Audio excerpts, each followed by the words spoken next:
Assalamualaikum warahmatullahi wabarakatuh. Perkenalkan, nama saya Fikri Muharafid Yoga Mardani dengan nomor NIM 210512144004. Saya dari Prodi Sistem Informasi 2021B. Kali ini saya akan menjelaskan tentang algoritma penjadwalan round robin atau biasa disingkat dengan RR. Sebelum itu, saya akan menjelaskan tentang penjadwalan proses tersebut. Nah, penjadwalan proses merupakan kumpulan kebijaksanaan dan mekanisme di sistem operasi yang berkaitan dengan urutan kerja yang dilakukan oleh sistem komputer. Tugas penjadwalan dibagi menjadi dua, yaitu memutuskan proses yang sedang berjalan dan memutuskan kapan dan berapa lama proses yang berjalan.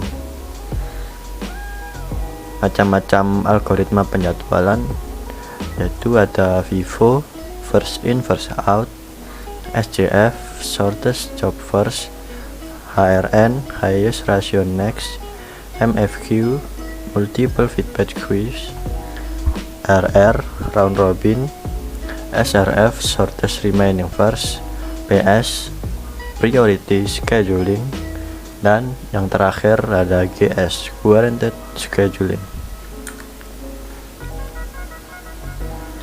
Nah, kali ini saya akan menjelaskan salah satu algoritma penjadwalan, yaitu round robin. Round robin merupakan salah satu algoritma penjadwalan yang dapat membagi setiap proses dalam antrian menjadi memiliki porsi waktu yang sama secara melingkar atau siklik. Round robin merupakan algoritma penjadwalan preemptif. Proses tidak di-preempt secara langsung oleh proses lain, tetapi oleh penjadwalan berdasarkan lama waktu berjalannya proses, sehingga bisa disebut dengan preempt by time. Semua proses dianggap penting dan memiliki kuanta atau time slash yang sama. Ciri-ciri dari round robin yaitu yang pertama, preempt by time, yang seperti apa yang saya jelaskan sebelumnya. Yang kedua, diproses secara siklik atau melingkar. Melingkar di sini dapat dijabarkan seperti proses pertama, lalu ada proses kedua, ketiga. Jika proses pertama belum selesai, akan dilanjutkan setelah proses ketiga. Begitu pula selanjutnya, seperti melingkar. Lalu ketiga, tanpa prioritas atau prioritas sama. Jadi proses yang pertama kali masuk yaitu proses yang pertama kali dieksekusi. Yang keempat, semua diproses dengan time slash yang sama.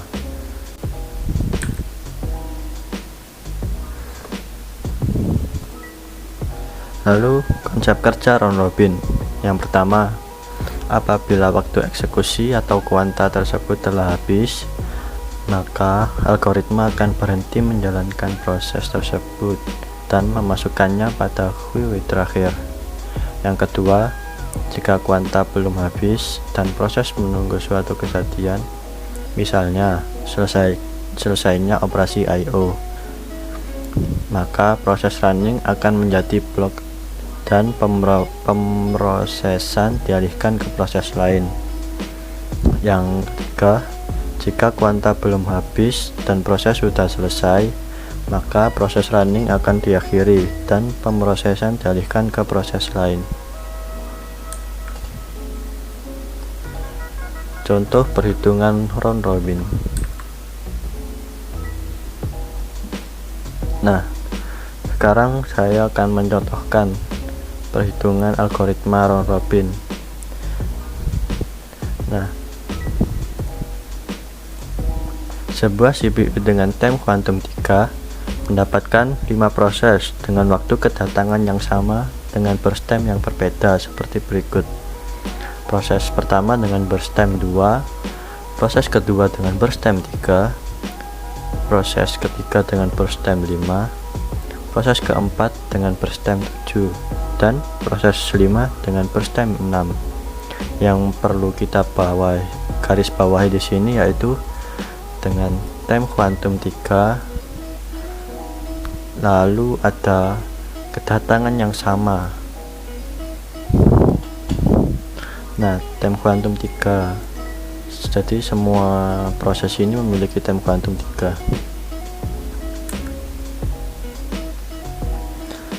Perhitungan waktu pemrosesan. Nah, untuk dapat menghitung waktu pemrosesan dapat menggunakan rumus ini. Proses sama dengan burst time dikurangi time kuantum.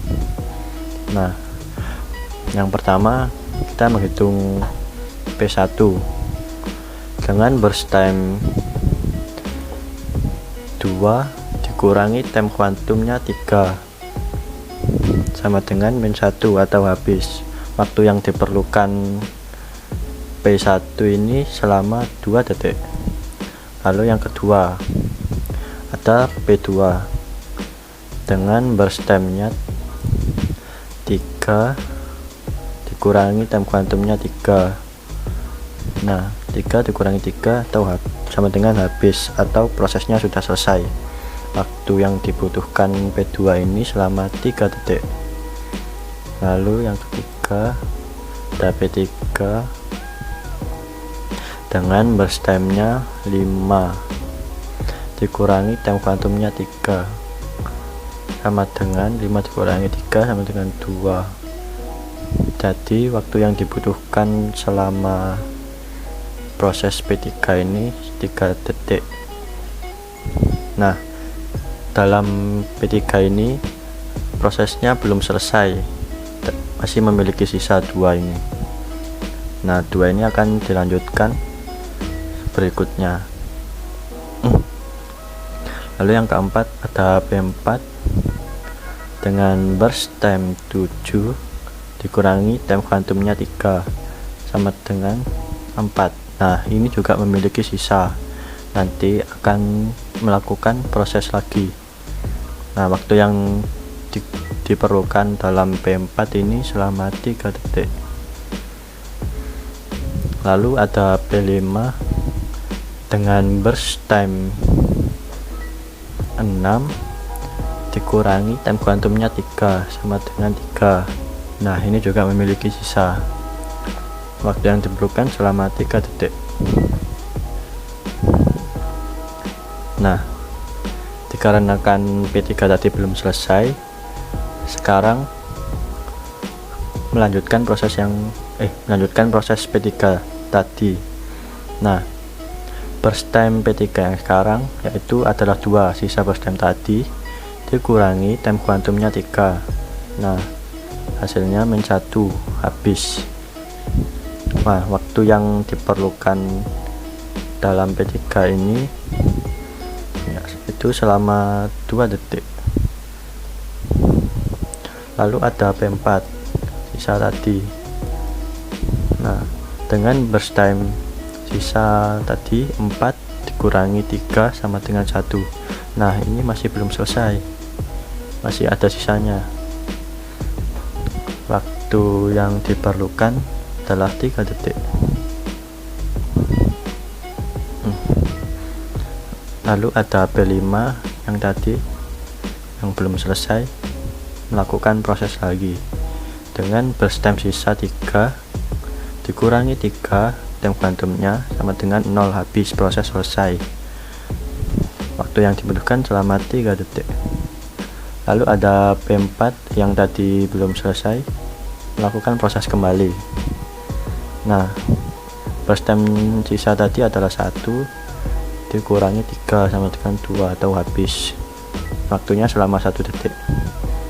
Nah, dari proses penghitungan tadi dapat digambarkan Gantt chart seperti berikut. Yang pertama kan waktu kedatangannya 0. Yang pertama datang P1 dengan waktu 2 detik. Selesai. Nah, lalu setelah P1 selesai dilakukan P2 dengan waktu 3 detik. Jadi 2 ditambah 3 sama dengan 5. Lalu ada P3 dengan waktu pemrosesan selama 3 detik. Nah, jadi 5 ditambah 3 sama dengan 8. Begitu pula selanjutnya.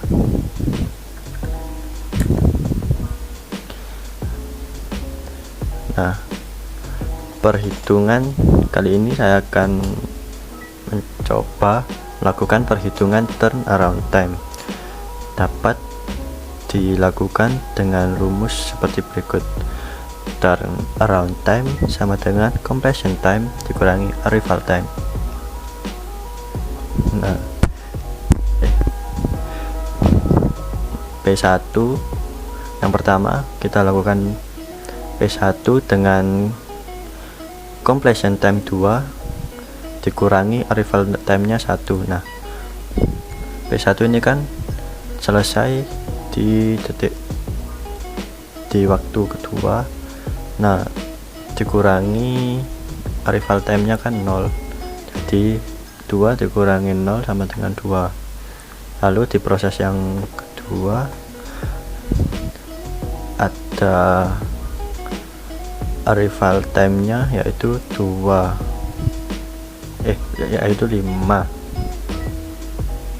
Completion time-nya 5 dikurangi arrival time-nya 0. Nah, di sini arrival time-nya 0 karena pada soal pertama sudah dijelaskan yang tadi bahwa dengan kedatangan yang sama. Jadi completion time-nya seluruh P1 sampai P5 ini dikurangi 0 semua. Dapat dibuat tabel seperti berikut. P1 dengan turnaround time 2, P2 dengan turnaround time-nya 5 dan seterusnya.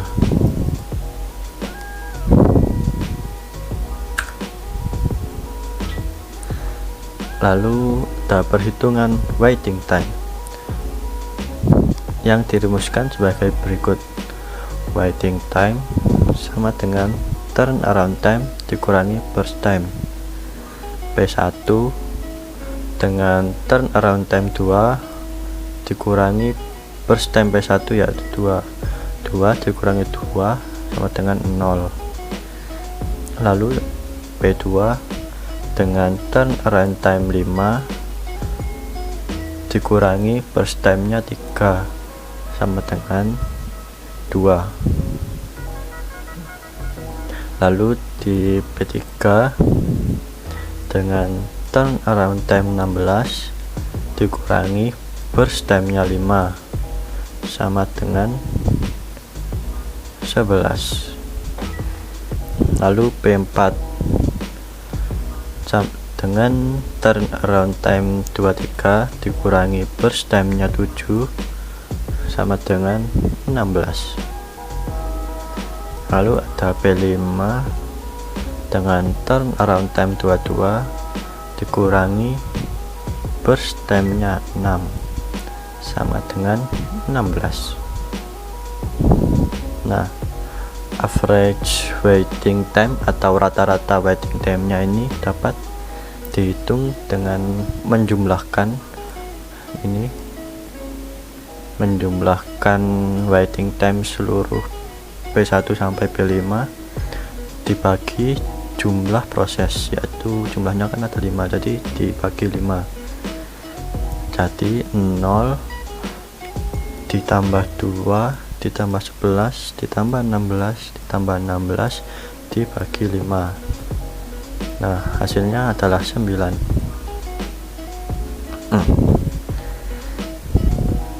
Ini dapat dibuat tabel seperti ini. Waiting time-nya ini dengan average waiting time 9.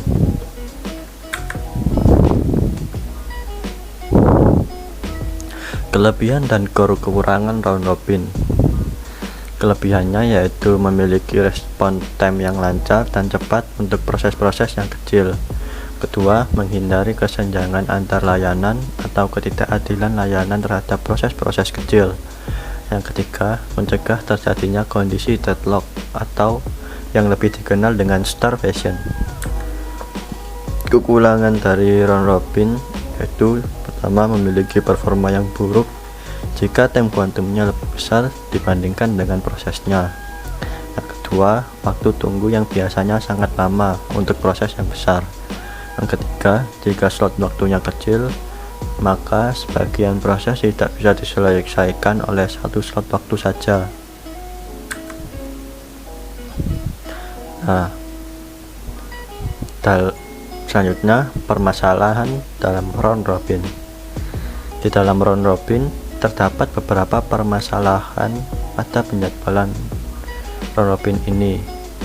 Permasalahan tersebut dapat terjadi pada penentuan kuanta karena yang pertama, jika kuanta terlalu besar menyebabkan waktu tanggap menjadi besar dan waktu berganti proses menjadi rendah. Kedua, jika kuanta terlalu kecil menyebabkan peralihan proses menjadi terlalu banyak sehingga menurunkan efisiensi pemrosesan. Contoh RR dalam kehidupan atau implementasi pada kehidupan sehari-hari. Nah, contoh RR dalam kehidupan ini bisa dicontohkan dengan debat calon ketua OSIS. Nah, pada saat kampanye ketua OSIS, masing-masing calon ketua OSIS menjawab pertanyaan yang diberikan audiens. Nah, masing-masing calon ini diberikan kesempatan berargumen dengan waktu penyampaian yang sama, serta tidak ada yang diprioritaskan. Nah, hal ini sama seperti penjadwalan round robin tadi, yaitu memiliki waktu penyampaian yang sama, memiliki waktu proses yang sama, dan tidak ada yang diprioritaskan. Sekian presentasi dari saya. Mohon maaf jika ada salah katanya. Wassalamualaikum warahmatullahi wabarakatuh.